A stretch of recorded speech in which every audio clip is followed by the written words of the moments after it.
La bienvenida a todos ustedes. Estamos aquí para dar también nuestra opinión, para disertar y para educar políticamente. Y para ello, en primer lugar, vamos a pedirles a ustedes, con todo el respeto del caso, 1 minuto de silencio. Nos ponemos de pie, por favor, ¿no?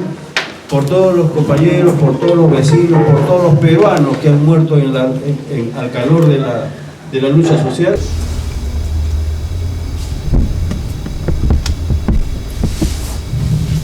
Bien, a continuación y para dar inicio a nuestro evento, compañeros, un rol de oradores, de disertantes que van a hacer una exposición cada uno de ellos del momento político que vivimos, de la coyuntura actual, y luego de esto haremos pues una rueda de preguntas y respuestas.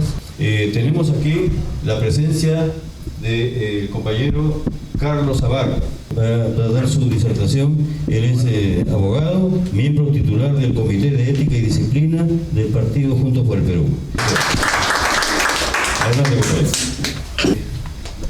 Agradecer en primer lugar a la doctora Marín por esta invitación. Siempre va a ser un honor estar ante compañeros y sobre todo ante compañeros valiosos, compañeros de izquierda, compañeros militantes, que a pesar de los años, a pesar de las duras luchas, no han cambiado de trinchera, no se han pasado al lado del enemigo y se han puesto de rodillas. Quiero pasar a otro enfoque del lado de las esperanzas para que comencemos a cambiar también el chip que hay al interior, porque siempre a lo largo de casi 200 años lo único que hemos venido es cosechando derrotas en nuestro pueblo y hasta ahora no hemos logrado articular un triunfo que nos pueda catapultar a ser una alternativa. Sabemos que después de la pandemia, o la pandemia mostró el real estado del país, ¿no? el real estado de privatización de todos los servicios, el poco interés y la poca capacidad que tenía el Estado para socorrer a los peruanos que habían caído víctimas del COVID, con servicios de salud totalmente colapsados, con clínicas que habían monopolizado la atención de la salud y que no estaban en capacidad siquiera de atender democráticamente a tantos ciudadanos que lo requerían, ¿no? Adicionalmente a esto, ya a todas luces también el modelo económico neoliberal ha colapsado, ya ha mostrado el límite de sus capacidades, más no puede hacer, pagando el costo de esa privatización con tarifas elevadas en luz, en gas, en una serie de servicios. Aparte de eso, tenemos una vieja estructura estatal, o sea, un Estado anquilosado, un Estado con instituciones que ya no sirven, no funcionan, un Ministerio Público penetrado de la corrupción, que periódicamente cae en manos de gente totalmente inescrupulosa como Benavides. El Congreso de la República, ¿ya para qué? O sea, es de los órganos de los poderes del Estado el más podrido, el más corrupto. Ya no se puede decir que hayan partidos políticos, sino hay organizaciones criminales, muchas de ellas vinculadas al narcotráfico, que hoy ostentan la enorme responsabilidad de hacer leyes, y ya vemos qué tipo de leyes, ¿no? Las otras deficiencias que encontramos es que no existen organizaciones políticas desde la izquierda que puedan canalizar todo este desmoronamiento, desmembramiento del Estado, ¿no? Que puedan conducir a nuestro pueblo hacia una perspectiva diferente, hacia un cambio verdaderamente profundo en las estructuras. La última movilización que se dio a partir del año 2022 con la caída del gobierno de Castillo nos demostró la enorme falencia que hay entre las organizaciones políticas y el movimiento social. Al margen de nuestra voluntad, al margen de nuestro deseo, nuestro país comienza a enrumbar dentro de un escenario económico totalmente favorable. Podamos dar el salto cualitativo. Décadas atrás se dio el auge de los minerales, que produjo una enorme ganancia para un grupo muy reducido de la población, y esto no devino en un beneficio del colectivo. Las grandes ganancias, las grandes fortunas que se acumularon en la década del gobierno de Toledo y de Ollanta Humala no se tradujo en una mejora de las condiciones de vida de los pobladores, ¿no? Hoy estamos a puertas de que pase algo similar. Ustedes ya están enterados de la construcción, de la culminación de la construcción del puerto de Chancay, que va a ser la punta, es la punta del iceberg, es la punta de lo que va a suceder después, porque lo que viene después es un enorme proceso de transformación en el país, porque la inversión que está haciendo China en el puerto no es una inversión solamente para sacarse de, digamos, para sacar productos y llevar productos de China o llevarse a China productos, no. China tiene un interés marcado en tomar una posesión de América Latina y tener a través de nuestro país un comercio mucho más permanente con Estados Unidos. Y está queriendo convertir a nuestro país en una plataforma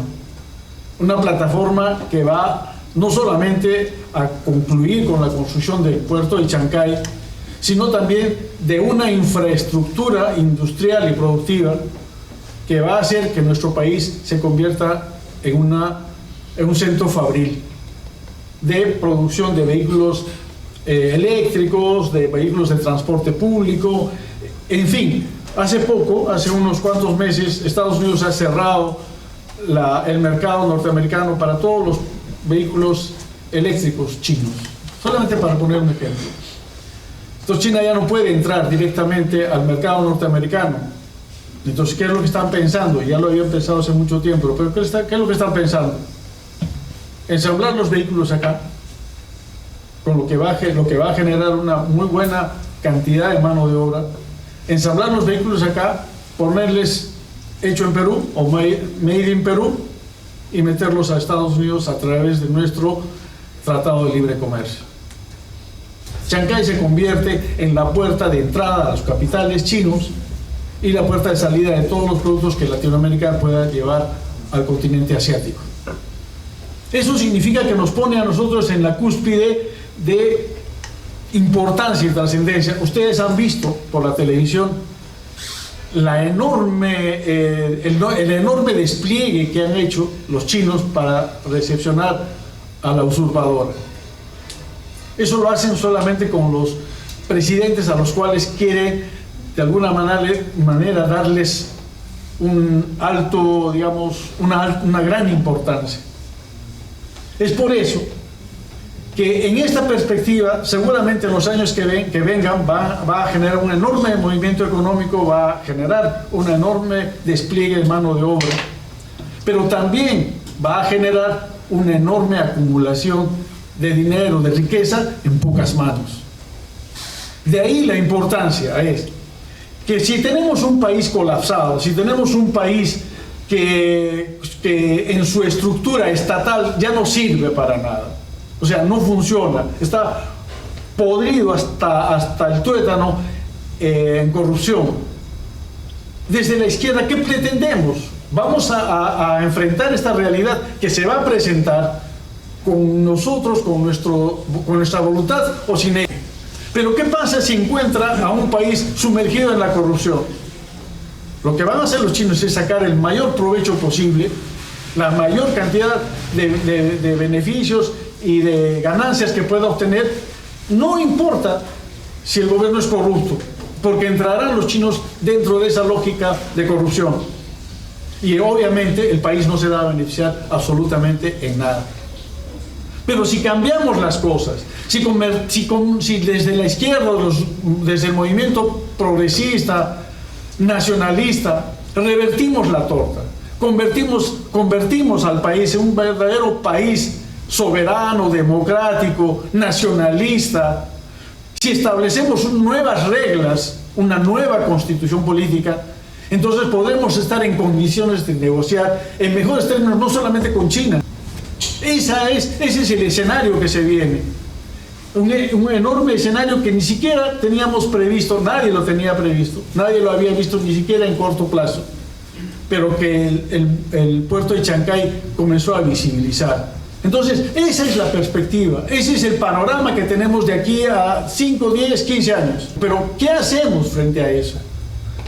Dejamos que este grupo reducido de parásitos, de gente que ha vivido de los recursos naturales, siga usufructuando nuestro país, o damos un salto cualitativo y nos hacemos dueños de lo que realmente le pertenece a todo el país. Ese es el enorme desafío. Y para eso tenemos que cambiar la constitución política del Estado, que nos devuelva la soberanía que hemos perdido con el Fujimorato y con los gobiernos anteriores. Entonces, frente a eso, si vamos a hacer política, en esta primera etapa tenemos el reto, por lo menos, de hacer un esfuerzo unitario, como decían algunos compañeros. Tenemos la obligación de presentar por lo menos un bloque compacto que ya vaya pergeñando qué es lo que va a hacer en materia económica y social de aquí en adelante. Comentaba con un compañero, si se construyera el puerto Corío, no necesitaría construirse mayor infraestructura, porque ya existe una infraestructura que se interconecta a lo largo del territorio nacional. A 1 hora de Corío está el aeropuerto de Arequipa, de La Joya. Tiene una red ferroviaria que viene desde Cusco, Puno, y que llega a Arequipa y que solamente faltaría empalmar al puerto. Además de la vía interoceánica que ya está construida, que viene desde la frontera con Brasil y atraviesa todo Madre de Dios, Cusco, y llega a las costas peruanas. Tengamos una posibilidad de ver el panorama a mayor distancia, y de qué manera desde la izquierda podemos construir un proyecto nacionalista, un proyecto democrático, un proyecto que articule inclusive a los empresarios nacionalistas, aquellos empresarios que quieran sumarse a este esfuerzo, no a esos parásitos que lo único que han hecho es licitar una mina y después traer el capital del extranjero, el capital internacional, para que lo explote. No, de esos parásitos con los cuales hemos convivido 200 años, ya no los necesitamos. Necesitamos una nueva clase dirigencial, necesitamos una nueva clase empresarial que se vincule nacionalistamente a este país. Queremos saludar a algunas autoridades de nuestro partido que están aquí presentes. Tenemos, por ejemplo, la presencia del secretario general del Comité Promotor de Vía María del Triunfo, sí, el compañero Augusto Galindo.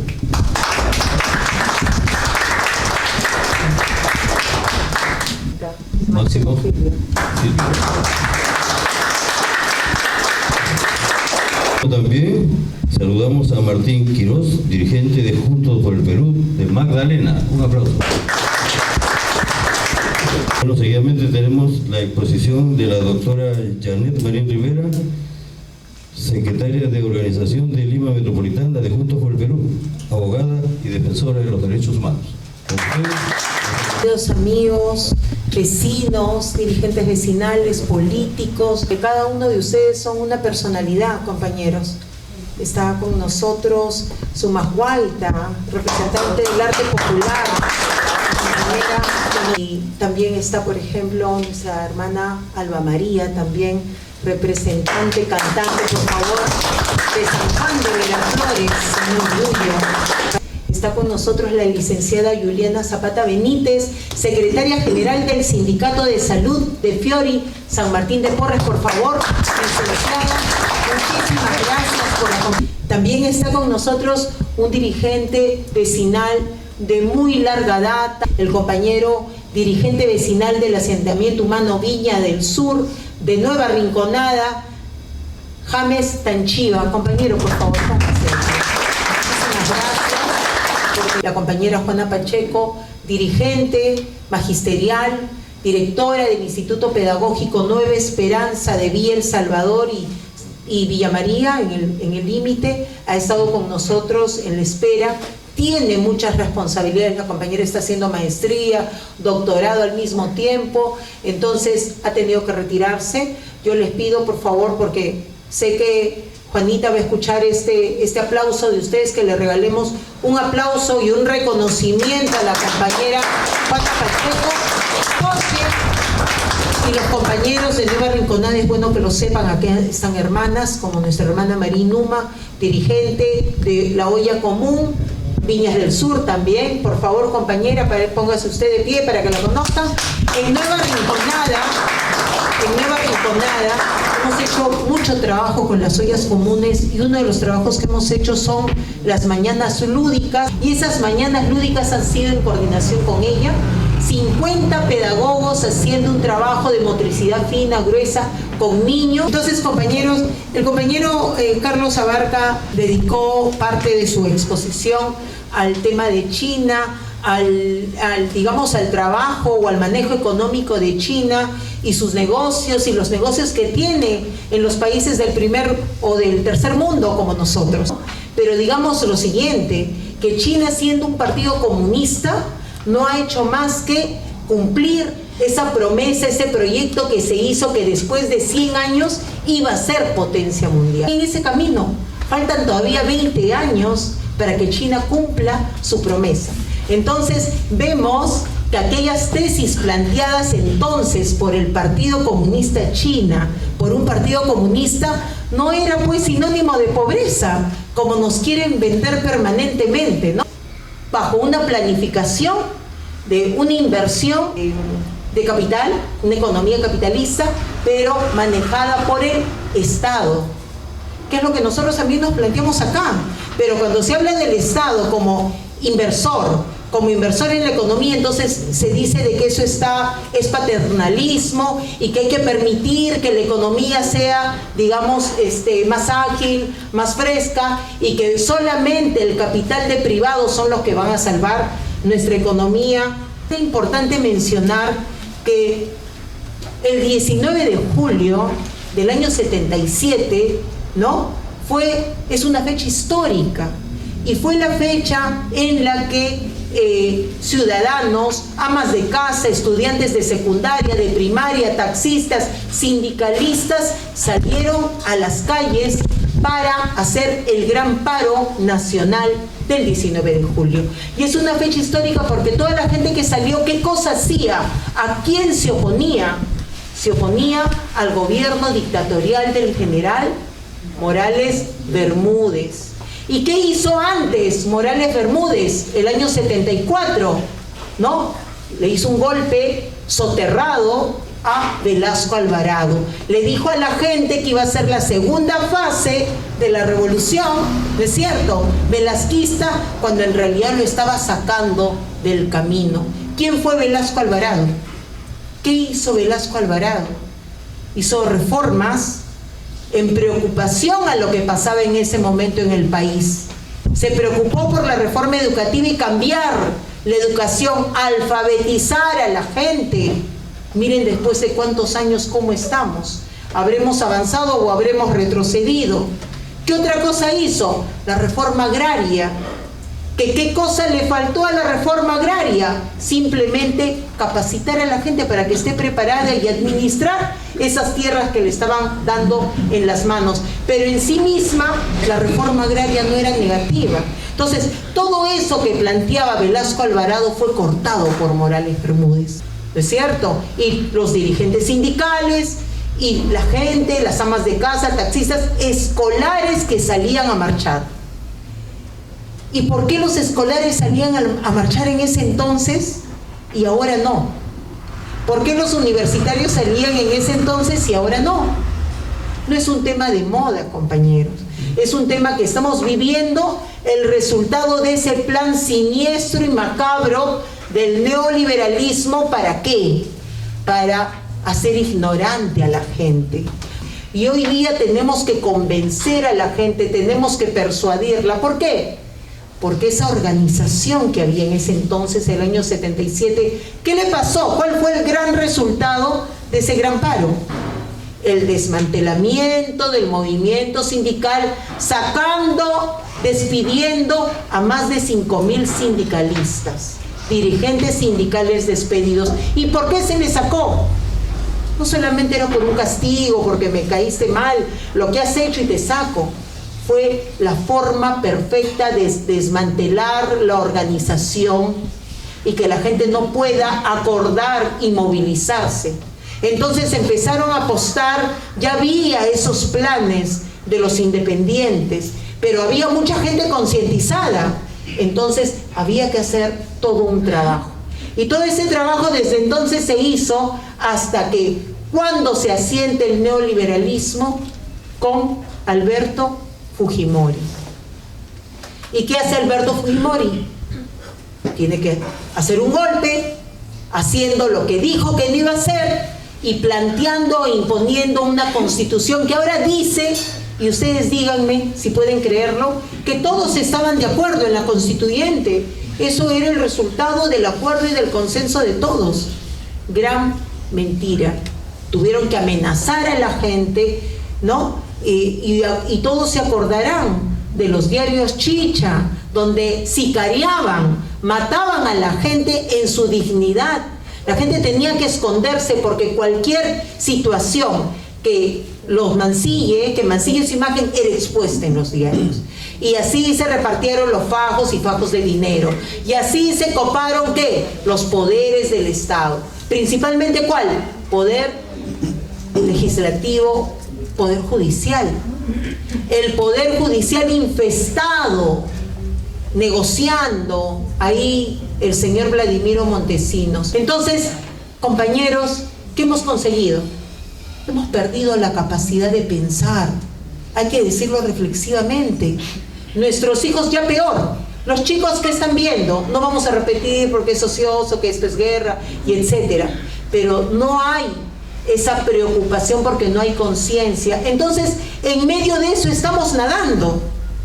Y en medio de eso encontramos que hay compañeros, compañeras valiosos, pero que no saben que el día de ayer fue 19 de julio y se evocaba al gran paro nacional del año 77. ¿Y por qué lo digo, compañeros? Porque es importante ponernos de acuerdo que no estamos para desestimar la lucha de nadie. No estamos para buscar divisiones entre nosotros. Sí, es importante ejercer democracia, ¿no? Es ejercer la libertad y poder tomar la opción que uno tiene a partir de confluencia de ideas. Pero a veces, compañeros, veo que no hay ninguna diferencia en las ideas que tenemos nosotros y las que tiene el hermano.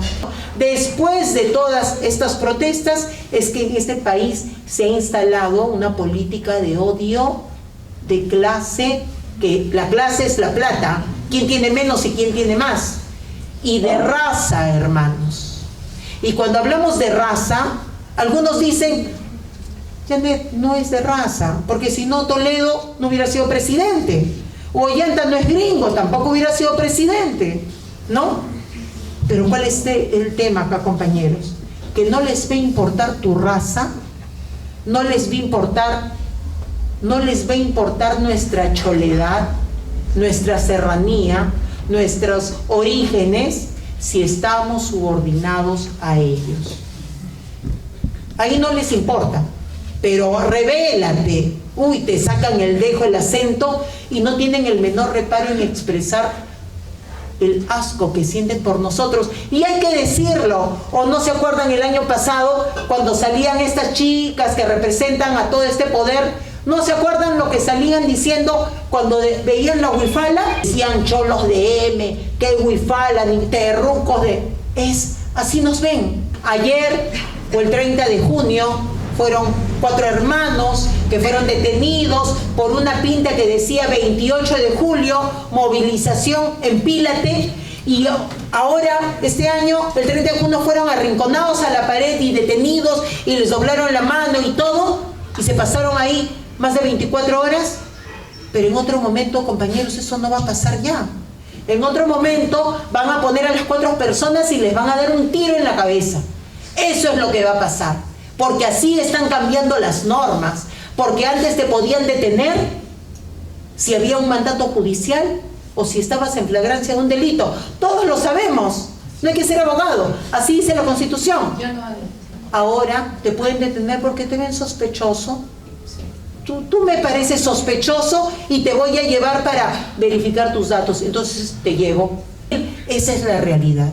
Entonces, frente a eso, ¿qué hacemos?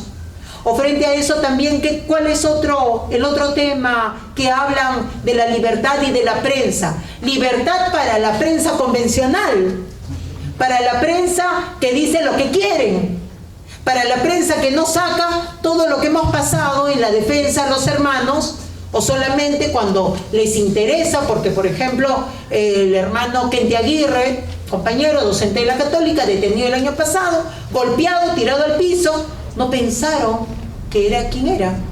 Era un docente de la Universidad Pontificia Católica del Perú, sobrino cercano del ex presidente del Poder Judicial, Duberly Rodríguez, pero no lo sabían.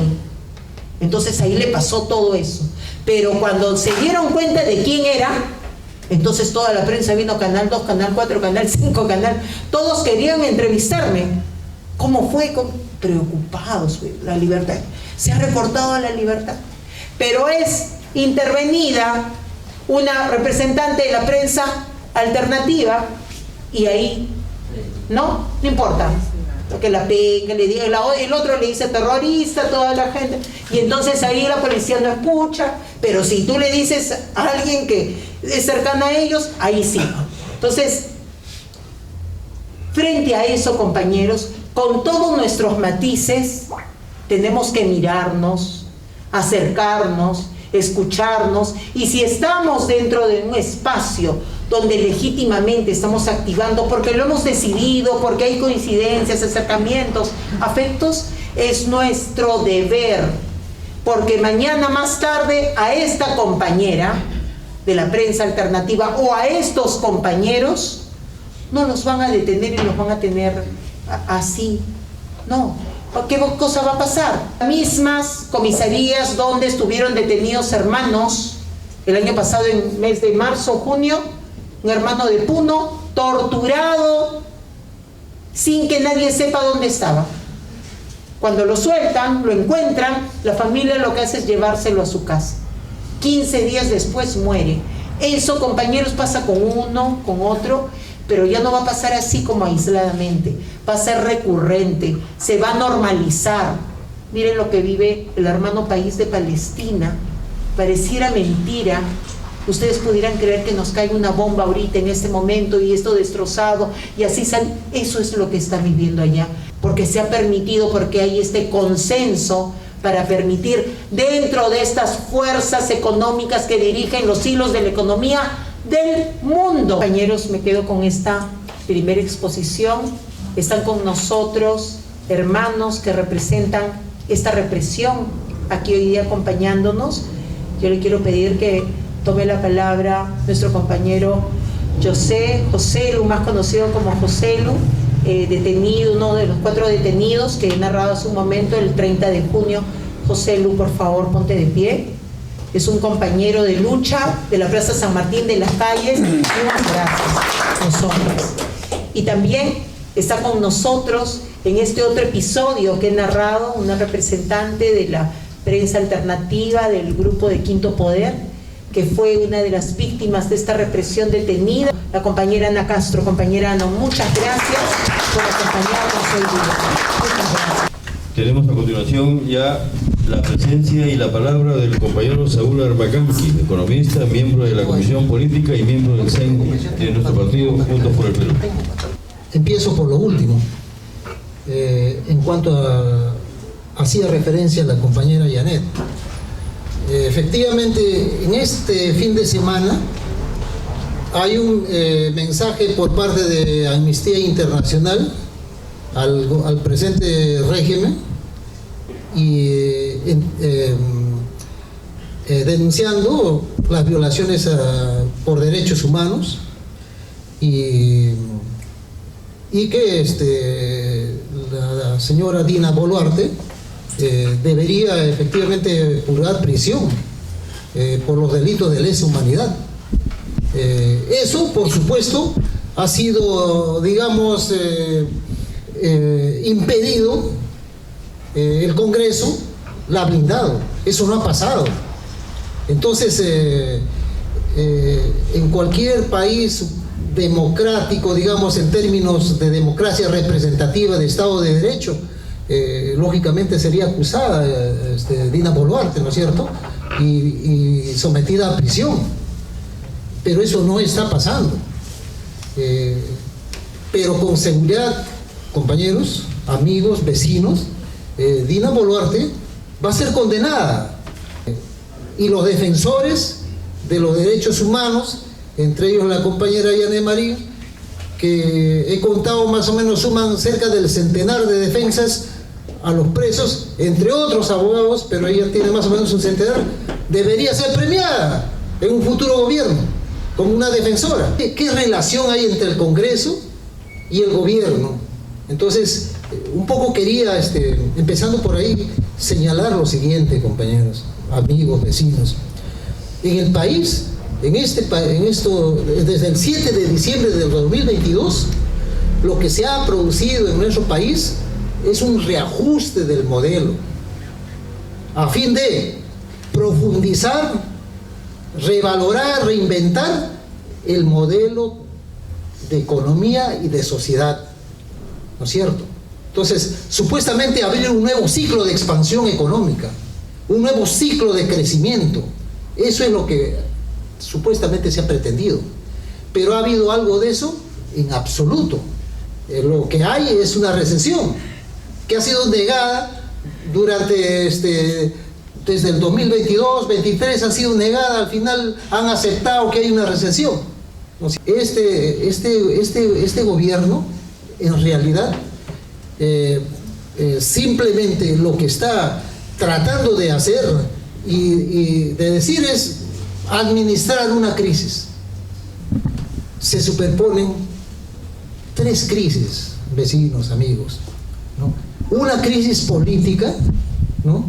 Esa crisis política que nosotros la vemos día a día, el tema de la Junta Nacional de Justicia, el tema del Poder Judicial, el tema de la OMPE, el tema del RENIEC, etc. O de la Contraloría, ahora último, ¿no? Nelson Chac que está denunciando que Dina le quiere recortar sus funciones, ¿no? O en la Junta Nacional de Justicia, que el Congreso quiere bajarse otra vez a dos magistrados porque son viejos, ¿no? Tienen 70 años. Entonces, esos temas son temas de coyuntura, son temas políticos básicamente, ¿no es cierto? En medio de un país con una crisis política. Pero hay otra crisis mayor, ¿no? Esta crisis política se ve todos los días, son las crisis de coyuntura que tienen que, de la noche al día siguiente, sucede algo, etc. Ahora están con el tema del SUNEDO, ¿no es cierto? Que las universidades tengan, digamos, su acreditación permanente ya, que no se les revise nunca más, por ejemplo. Esas son crisis coyunturales. Pero hay una crisis mayor. Esa es la crisis de régimen político. La crisis de régimen político en el país tiene ya muchos años. El régimen político es el que instaló Fujimori, ¿no es cierto? Hace 30 años, ¿no? Ese régimen ha llegado a su límite. No puede recrearse más. Y donde los partidos, los gremios, los sindicatos ya no representan a sus asociados, a sus afiliados. Fíjense, ahorita hay 100 partidos que están atrás de inscribirse para funcionar como partidos, como tales, ¿no es cierto? Es una nueva forma empresarial de hacer, de hacer negocios en el país. Entonces, a eso se llama crisis de representación. El país tiene una crisis de representación hace 30 años. O sea, las instituciones ya no representan a sus afiliados, o a sus miembros, o a sus militantes, a sus adherentes, etc. Y más aún, pero detrás de todo eso, amigos, hay una crisis mayor que tiene 200 años. Esa es la crisis de Estado. Hay una crisis de Estado en el país. Por eso es que, si nosotros recordamos, hace 10 años se hablaba de crisis. Hace 20 años también se decía que había crisis. Entonces uno dice, ¿una crisis es permanente? En realidad, una crisis no tiene por qué ser permanente. Una crisis es un momento y donde se resuelve finalmente, ¿no es cierto? Pero esta crisis, cuando una crisis es una crisis de Estado, quiere decir que hay una falla estructural, ¿no? Y esa falla estructural en el país tiene que ver con con la fundación de la supuesta república en el país. Entonces, ¿qué pasó? Así en síntesis, ¿qué pasó en 1821-1824? Supuestamente desde ahí tenemos la república, ¿no es cierto? La república con igualdad, fraternidad, etc. En 1821-1824, en realidad, lo que ha habido es una república fallida. Lo que pasó fue una primera reestructuración del Estado que entonces existía, que era el Estado virreinal, ¿no es cierto? El Estado virreinal fue cambiado por el Estado de los criollos, ¿no? Y siguió siendo colonial. Entonces, a eso un estudioso como Mariátegui le llama la herencia colonial. ¿Esa herencia colonial ha cambiado en el país? En absoluto. Eso está pendiente de resolución. Es por eso que es importante estudiar a Mariátegui, porque tiene vigencia eso, que hay una herencia colonial. El tema del racismo que ha mencionado la compañera, ese es real y cierto. Entonces, yo recuerdo cuando habían debates antes, ¿qué decían? ¿Cómo van a cuestionar el tema del Tratado de Libre Comercio? Está aquí de los andinos, pero si allá lo que pasa allá no piensan, porque en determinadas altitudes el oxígeno no llega al cerebro, por ejemplo. ¿O cómo las llamas van a discutir el tema del Tratado de Libre Comercio, el comercio exterior? Esa clase es así. O sea, hay una segregación, ¿no? Eso es real, ¿no? Que se llamó la Reconstrucción Nacional, el periodo de la Reconstrucción Nacional, que tuvo su constitución. ¿Hubo una tercera reestructuración del Estado? Claro que la hubo, con Leguía, que le llamó la Patria Nueva, y que también tuvo su constitución, ¿no es cierto? Y que tuvo a alguien detrás del régimen del gobierno, que era en este caso los capitales norteamericanos. Y hubo una cuarta reestructuración que fue con Velasco, que la compañera ya lo ha referido, que fue un modelo totalmente diferente al actual modelo. Entonces, lo que quiero poner de relieve, que en el país actualmente se superponen estas tres crisis. Ahora, la sociedad no va a cambiar por sí sola a sí misma. Esa sociedad se tiene que hacer cambiar, y para eso hay instrumentos. Y nosotros, y con eso concluyo, hemos señalado que hay 4 factores para que un país cambie.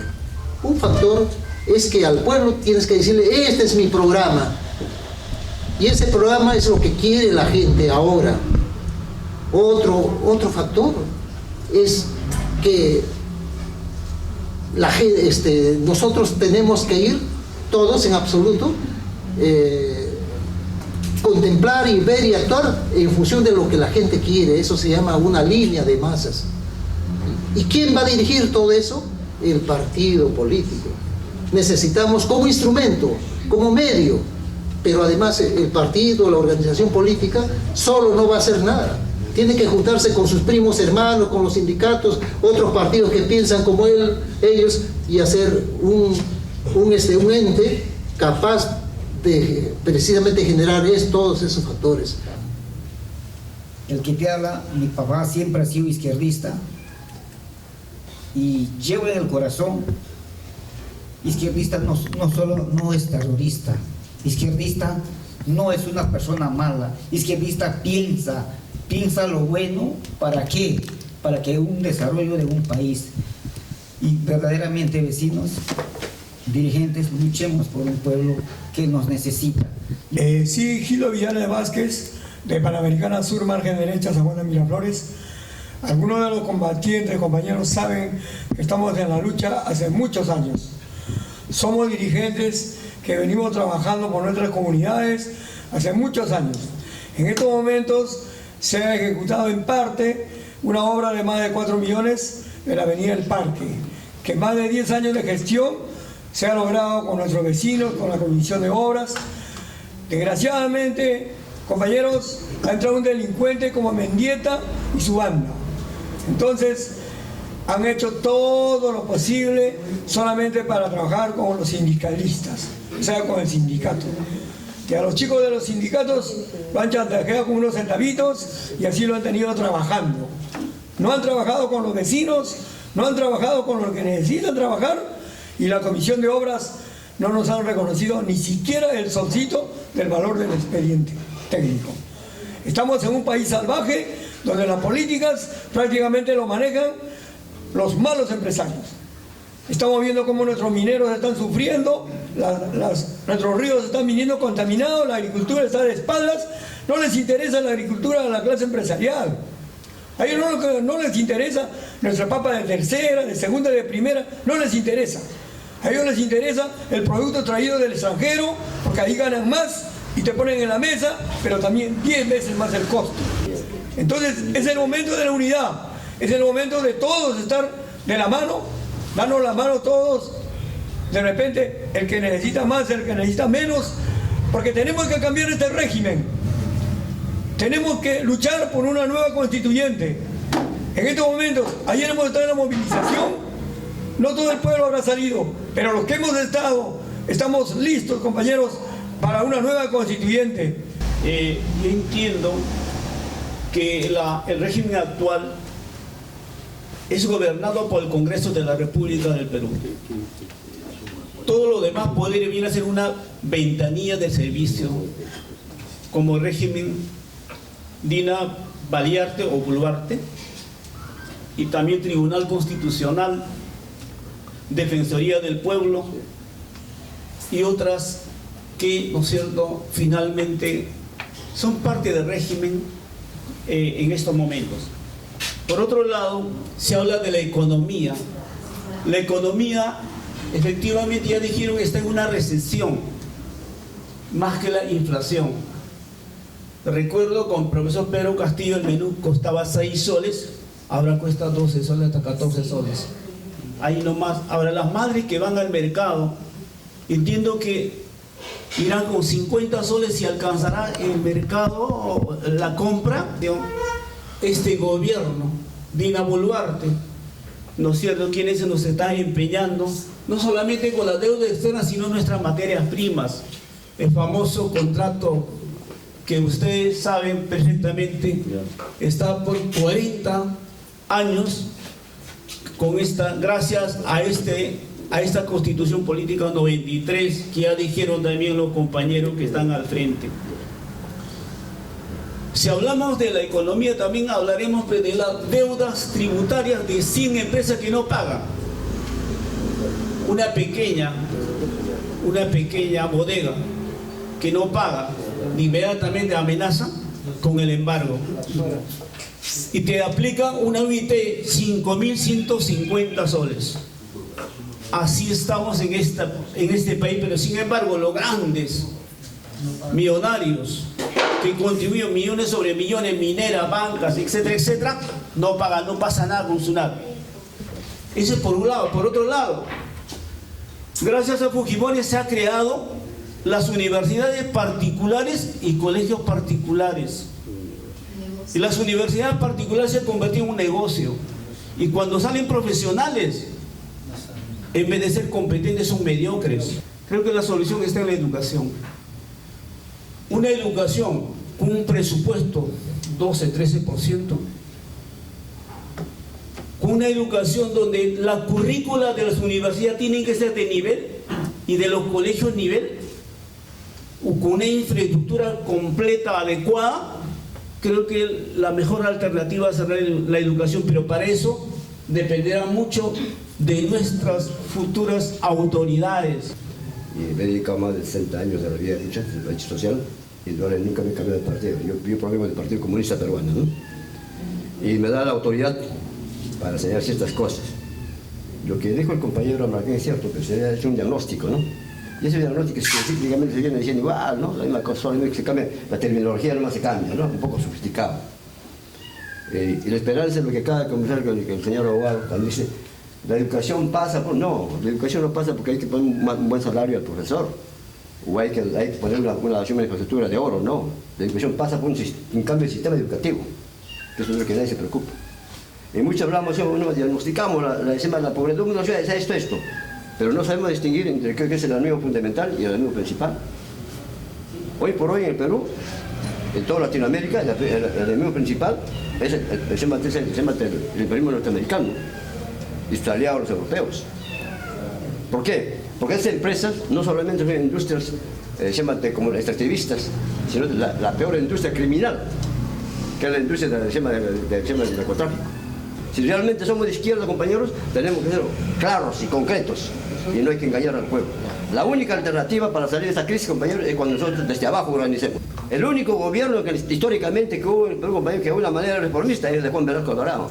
Es una representante del arte popular, hay que presentarla como se merece. Ella ha estado en diferentes eventos, nos hemos conocido a partir del 7 de diciembre. Esta hermosa noche me acompaña también mi compañero Paco Luján. Paco Luján, quien musicalizó los poemas. Él es el que musicalizó los poemas y bueno, yo simplemente los hago conocer en todo espacio, lugar que puedo, porque es necesario justo.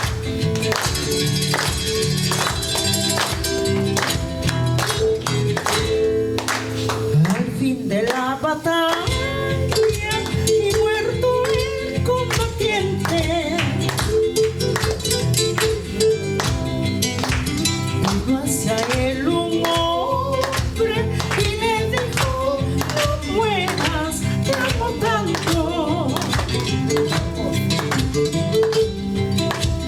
Pero el cadáver siguió muriendo. Pero el cadáver siguió muriendo.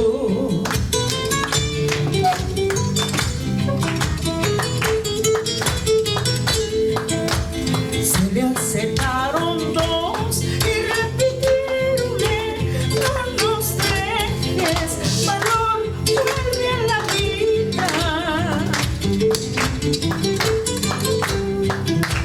Se le acercaron dos y repitieronle: no nos dejes, valor, vuelve a la vida. Pero el cadáver siguió muriendo. Pero el cadáver siguió muriendo.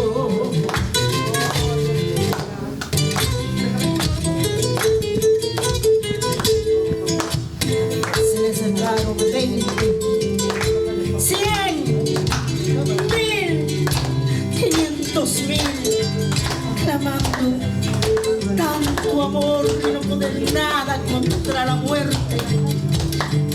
Pero el cadáver, ay, siguió muriendo.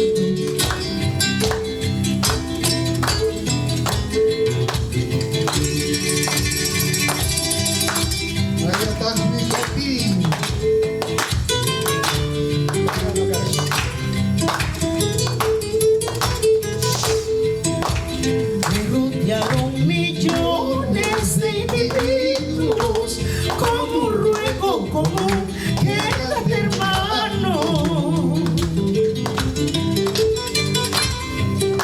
Me rodearon millones de individuos con un ruego común. Quédate, hermano.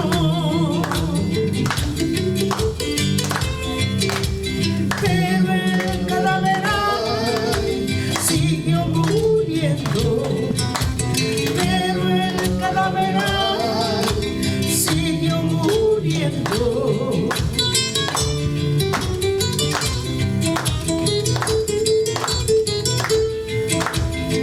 Entonces todos los hombres de la tierra le rodearon.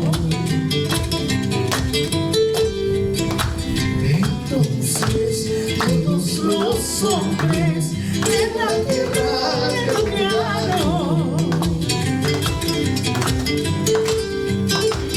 Les vio el cadáver triste, emocionado. Les vio el cadáver triste, emocionado. Y con lentamente abrazó al primer hombre y echóse a andar.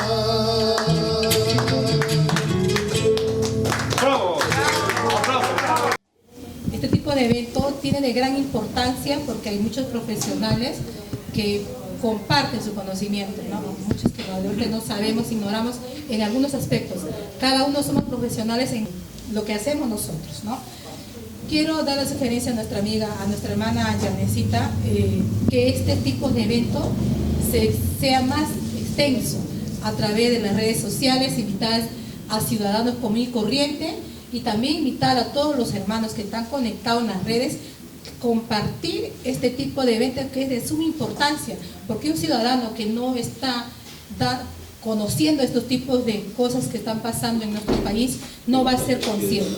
Entonces, esto es importante, utilizar estos medios para poder nosotros ser más extenso estos tipos de eventos, que es de mucha importancia. Felicitaciones, Janet, muchas gracias por la invitación a este evento tan, para mí, importantísimo. Muchas gracias. Dar gracias a Dios, ¿no?, por estar acá presente, a la doctora Marí, a sus compañeros, ¿no? Yo soy uno de los muchachos pues, que fue hace 3 sábados, ¿no? Bueno, la policía me detuvieron, ya estuvimos detenidos por 2 días, ¿no? Y bueno, gracias a los compañeros, ¿no?, los compañeros de lucha, a la doctora Marí, ¿no?, pudimos salir, ¿no?, libre. Bueno, doy gracias por esta reunión, espero que no sea pues la última vez que... Antes del 70 tuvimos un poder de izquierda, poder de armas, y luego el año 22, ¿no?, hubo poder del pueblo, pero ese poder se debilitó por la misma culpa de nosotros, porque apenas asume el presidente, ¿qué pasó con el pueblo? Primero que nada han estado alistando su currículum para tomar un puesto, lo cual es la debilidad, no debía de ser. Ese poder que obtuvimos hemos debido fortalecer, porque hay un enemigo, y es la mafia, ¿no? ¿Por qué responden la parte de allá? Porque allá no es como acá en Lima, que dice, nombramos un directivo a alguien, no tengo tiempo, por favor usted asume, no tengo tiempo, entonces nadie está preparado aquí en Lima. Y finalmente le paso el micrófono a la compañera Janet, que tiene que decirnos alguna palabra final, compañero. Agradecerles a todos por la presencia. Hay compañeros que se han retirado, el equipo de sonido no funcionó bien, lo han traído gracias a nuestra compañera artista, hermana de lucha, Alba María. Es importante de todas maneras, compañeros, señalar algunos temas que se han tocado y que son de importancia absoluta, ¿no? La problemática económica, compañeros, hablamos de la recesión que existe. Solamente quiero recordarles que en el año 2020, en medio de la pandemia, Perú, en agosto del 2020, y googleen para eso, fue el número 1 en muertos por COVID. Número 1 en muertos por COVID en todos los países de todo el mundo, de todo el planeta. Perú tuvo el mayor número de muertos de acuerdo a la cantidad de sus habitantes. Y eso se debe justo a lo que han dicho, a esa recesión. Y ojo, que en ese tiempo, en agosto del 2020, o cuando sucedió la pandemia en marzo, el Perú estaba en auge económico, de acuerdo a las cifras. Eso no es más que la expresión de que todo lo que nos dicen es una mentira y que sus cifras que sacan azules de que el Perú está avanzando es cuando evolucionan económicamente o avanzan y se siguen enriqueciendo aquellos que tienen el poder económico. Sin embargo, el peruano de a pie estaba tan pobre que no tenía nada para alimentarse. No fue porque éramos desobedientes, era por la carencia, por la falta, por un sistema que nos demostró que en la educación, en la salud, estaba totalmente mercantilizado todo, y ustedes saben lo del oxígeno y lo del mejorar. Y no. Cuando se dice que lo más importante es la educación, Claro, tenemos que ser un país educado para poder tener conciencia, para poder ser críticos, pero compañeros, la educación no va a llegar porque ahorita nos ponemos de acuerdo y vamos a educarnos todos y ya, y vamos a mejorar. Aquellos que somos conscientes de lo que pasa en el país y quienes manejan y quienes tienen los hilos, tenemos que luchar por tener el poder. ¿O ustedes creen que nos van a permitir cambiar la currícula, como decía el profesor Zenó, y ahorita ya todos van a saber de filosofía y lógica y van a razonar?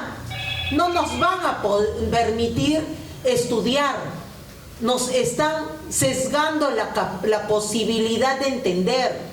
Y para cambiar las cosas, para cambiar la currícula, tenemos que tener poder. Si no tenemos poder, si no tenemos mayoría parlamentaria, porque tenemos una constitución que permite que el Congreso maneje el poder y las riendas de todo el manejo a nivel económico y político. Cuando se habla de las exoneraciones tributarias, hay un artículo en esta constitución del 93 que no tenía la del 79. Que dice que los impuestos se pueden exonerar. ¿Y quién lo exonera? El Congreso. ¿Se dan cuenta cómo ese es un círculo? La organización política y luego la organización a nivel de ese frente que hemos señalado. El compañero Saúl dijo 4 factores de poder. La principal, la organización política, lo que estamos diciendo. Lo segundo, el programa, qué es lo que ese partido quiere, qué quiere cambiar en materia económica, industrialización de quién, del Estado o de los empresarios. Luego, el frente, un frente patriótico. No hablamos ya de izquierdas o derechas, hablamos de quienes defienden la patria. Y defender la patria no es ponerse la blanquirroja o comer el anticucho o el picarón. La patria o defender la patria es pelear por la soberanía económica. Si no tenemos soberanía económica no somos patriotas. Y el frente ahora tiene que ser patriotas o no patriotas. Y finalmente quería mencionar que este foro, compañeros, se realizó tardíamente. ¿Por qué? Porque han sido 3 semanas de lucha intensa. Estuvimos el 30 de junio en la defensa de los 4 hermanos que fueron intervenidos, como dijimos, por una pinta que aludía o convocaba al 28 de julio, movilización. ¿Y quiénes intervienen y acusan? La Fiscalía. El Ministerio Público, que sacó semanas antes una convocatoria ¿qué? A la insurgencia, a la movilización. El Ministerio Público hizo un comunicado que luego, ahora, cuando no se trata de defenderse a sí mismo, entonces ahí sí. Así que nos tomamos la libertad, conjuntamente con algunas organizaciones, de convocar, y eso les hago extensivo a ustedes también, para el día 23, martes 23 a las 7 de la noche, en el sector 2, grupo 26 de Villa El Salvador, donde tenemos un trabajo que hemos hecho, una muralización de Micaela Bastidas. En ese local vamos a realizar una reunión de coordinación, porque yo creo de que la unidad se hace en la práctica. Está denunciando que hay una foto satelital que está, una empresa está ya deforestando una zona donde está a muy pocos kilómetros de una de las comunidades más grandes del mundo, que no está contaminada con la sociedad. Ya no es derechas, izquierdas, ya no es centros ni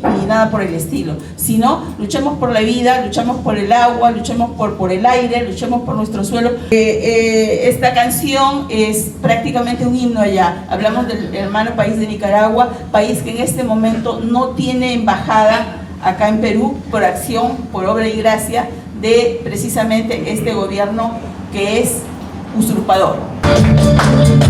Aquí todos los países tienen sus embajadores, pero el pueblo de los señores no